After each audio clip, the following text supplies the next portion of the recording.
Hello everyone. In today's video, you'll learn English through the wisdom of one of the greatest teachers in history, Confucius, the philosopher who taught that true discipline begins within ourselves. I'm going to tell you a calm, thoughtful story, full of ideas you can use in life. All in English, spoken slowly and clearly, so you have time to understand what you hear. Because learning English is not just about memorizing words. It's about thinking and feeling in English, connecting words with real meaning. So relax, take a deep breath, and enjoy the journey. Maybe you've felt tired of starting and stopping, trying to learn English but always beginning again. Maybe you feel like you're missing focus, discipline, or your life is just too busy. But what if the answer is in the wisdom of a teacher who lived more than 2,000 years ago?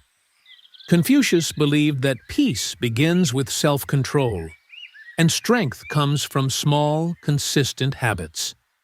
Today, you'll learn how this philosophy can transform the way you learn English and the way you live.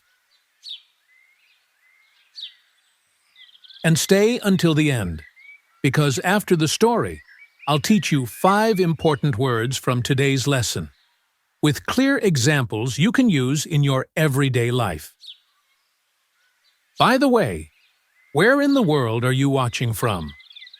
Let me know in the comments. I love seeing how far this message can reach. And if this video helps you, please like it, share it, and subscribe to the channel so you don't miss the next powerful stories to listen to in English and grow with wisdom. Imagine a country in crisis. Wars between kingdoms, selfish rulers, corruption, divided families. A time when the strongest ruled and the wisest were ignored. This was China in the 6th century before Christ. And in this world of chaos and confusion, a boy named Confucius was born. The man we now know as Confucius, in the year 551 before Christ. He came from a poor, noble family. His father had been a respected warrior, but died when Confucius was very young. His mother raised him alone, with courage and dignity, and taught him something that would shape his future: the value of learning. Confucius grew up seeing the world with different eyes. While other children played, he listened. While adults argued, he observed. Even as a child, he felt something was wrong, and he dreamed of a world guided by respect, justice, and harmony. He became a passionate student of everything: music, poetry, history, rituals, morality, human behavior. But more than anything, he wanted to answer one question: how can we become better human beings? As an adult, Confucius became a teacher. But not just a normal teacher. He taught people how to live, how to think, and how to act with dignity. Soon, people began to follow him. Students, leaders, curious listeners all wanted to hear the calm, wise voice of a man who lived what he believed. But not everyone was ready for his ideas. Governments ignored him. Cities rejected him. Some even pushed him away. And still, he didn't give up. With a small group of loyal students, he traveled across unknown lands, without guarantees, without comfort, without fame, only with his deep belief in the power of discipline, virtue, and example. What happened to him next? That's a story you'll soon discover. Confucius was not a man who chased fame. He searched for meaning. And he found that meaning in one simple practice: discipline yourself to serve others. He believed that real change in society begins in the heart of each person. That's why he often said, Before you govern the world, first govern yourself. But what does it mean to govern yourself?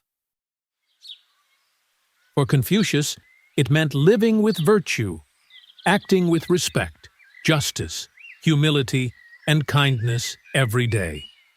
Not to look good for others, but as a daily training for the soul. He called this cultivating your character. And he said discipline doesn't come from force. It comes from repetition.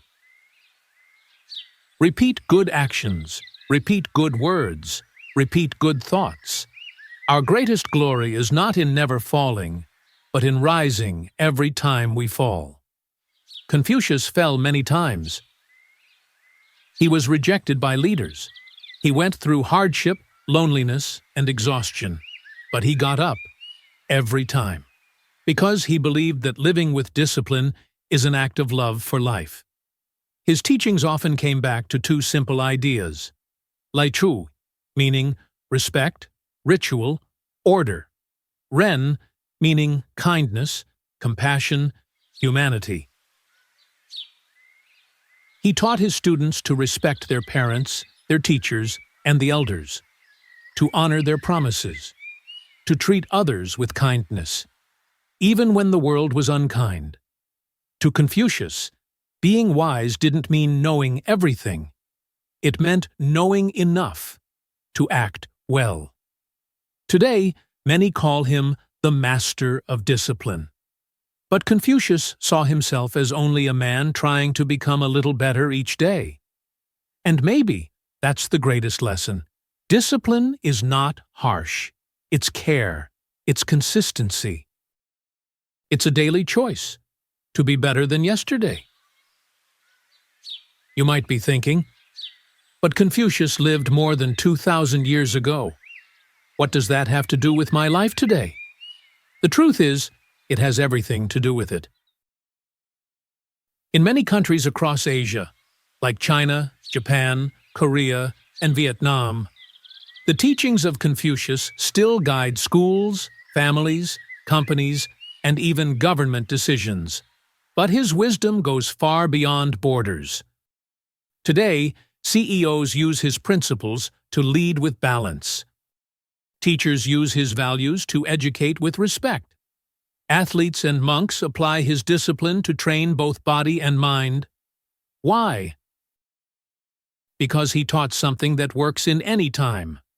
To have peace on the outside, you need order on the inside. And this also applies to learning English.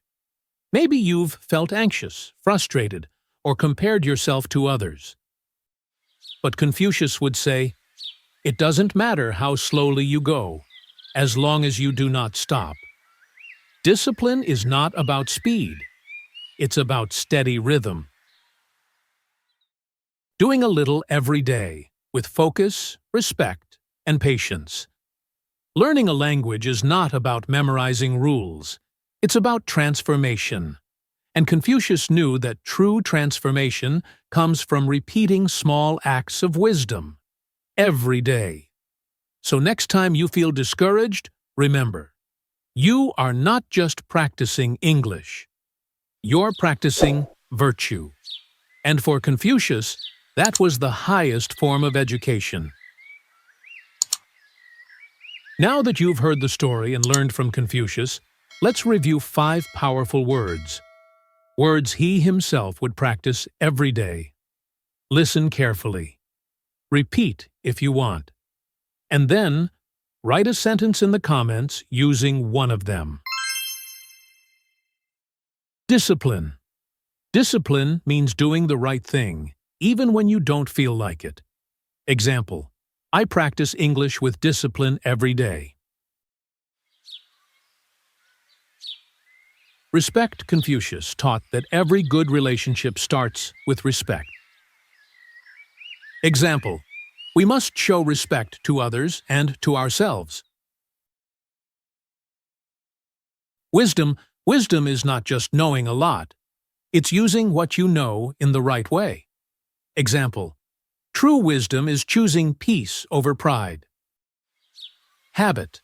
A good habit slowly transforms your life. Example: reading in English has become a daily habit. Balance: living well means finding balance between work, rest, and learning. Example: Confucius believed in balance between body and mind. Now it's your turn. Write a sentence in the comments using one of these words.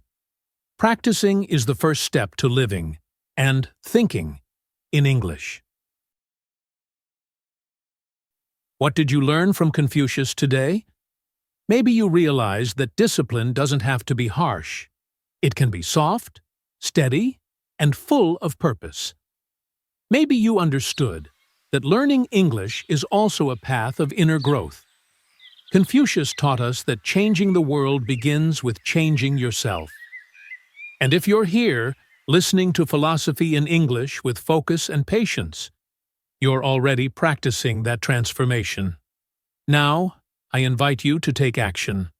Write a sentence in the comments using one of today's words. You can choose discipline, respect, wisdom, habit, or balance.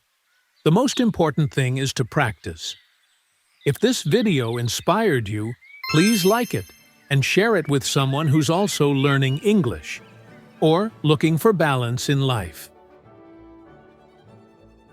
And don't forget to subscribe to the channel to keep listening to stories that help you learn English with wisdom. And as always,